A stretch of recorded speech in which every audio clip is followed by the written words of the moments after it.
On page 477 of The Origins of Totalitarianism by Hannah Arendt, she wrote, quote, "Not even the concentration camps are an invention of totalitarian movements.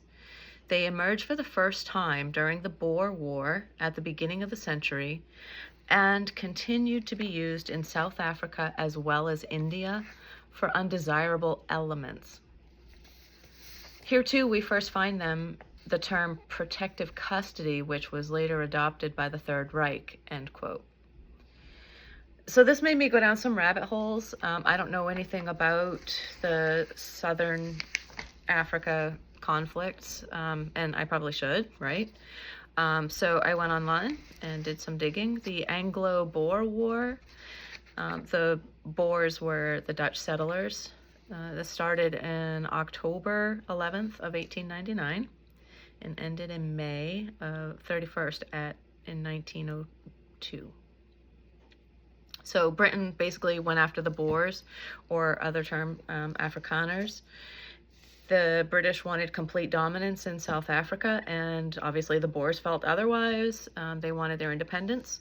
So as wars happen, they probably had more to do with the gold mines than anything. That's just what I kind of found. But anyway, the war ended with the Treaty of Vereeniging. Don't quote my pronunciation, which basically gave the Brits victory, but the white minority now had rule over the black majority. The Brits were at nearly 500,000 men, but the Boers only had 88,000 soldiers, and they fought hard but had an advantage with the terrain, but again, 500,000 men, right? So the British side put up barbed wire and blockhouses all along the railroads, and still ended up completely destroying all the farms and land anyway that belonged to the Boers or the Africans. And then they rounded up all the people, Boers and Africans alike, and put them into concentration camps that were disgusting, and thousands died just from the surroundings being gross and disease. So that sounds pretty much like white imperialism. Anyway, almost 100,000 people died, only 20,000 of those being the British troops, and then 14,000 the Boer troops. Over 26,000 Boer women and children died in the camps because of the hygiene, malnutrition, and disease. And the number of African deaths in the concentration camp were not even recorded. So they're guessing like 13,000 to 20,000. The treaty excluded black Africans from having any political rights. So the British and the Boers are now cooperating with each other for a white minority rule.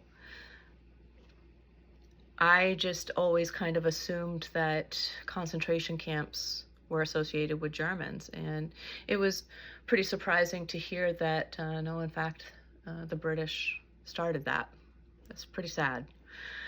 And then the ability to do evil deeds without being evil is kind of a theory I'm not 100% on board with. However, if Eichmann was neither, as she put it, quote, neither perverted nor sadistic, unquote, then what really was he? In 1951, when she wrote the book, I'm sure the psychology was pretty different as far as what they were finding, but in the early 60s, Stanley Milgram conducted the obedience to authority study, and I had just had psychology last year, and I went immediately back to this test. So I kind of brushed up on it a little bit, and basically he set up this experiment where the actor would pretend to feel the effects of a shock that was delivered by the actual participant in the study. So the participant had no idea that the shock had no effect on the actor, but basically if the actor got an answer wrong to a question, then an amount of voltage would be sent out to them, and then the actor would pretend that it hurt. And they were in a closed off room, but they could see the actor, so they knew that the actor was in fact in pain. But and they knew that by delivering so much voltage that the actor could actually die. But there was an authority figure there who would reinforce that it was for their own good, that this shock would help the person learn, and they would encourage the participant to continue with the voltage. So basically, the participants, most of them showed discomfort, some of them more than others, but most of them continued on with the shocking. But everyone at least paused and were further pressed and again told that it was for their own good, which obviously sounds familiar. And then from that alone, that sort of supports what Arendt is saying, that they were just following orders and that they were instructed to do so. And then there's, I don't know why this one came up in my mind too, but the Kitty Genovese phenomenon where this woman was sexually assaulted and stabbed 14 times, and the entire attack took over 30 minutes while 32 people witnessed and did nothing. So, I mean, when you think about these things, that really supports Hannah's idea, but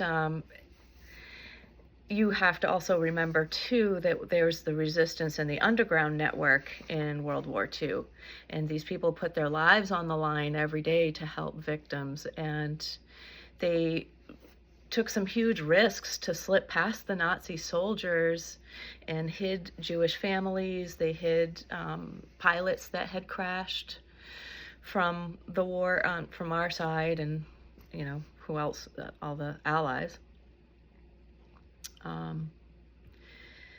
So for me, the banality of evil is pretty hard to absorb, because that would mean that like the average Joe could perform unspeakable crimes to people with the right amount of propaganda and influence. And I felt that Hannah Arendt was a bit blasé about the entire thing. I want to believe, though, that this was mostly just trauma speaking, even though she was over here for the most of it. We know that our brains are extremely resilient and that we become used to horrific things quite quickly. So that may be what I was seeing. But, you know, more importantly, as Professor pointed out in one of his lectures, she was one of the first to write about the subject, and it is a strong cornerstone for further research. And I think she deserves a lot of credit for all of her writing. I think that she was right on for most things that she came out with that I could absorb.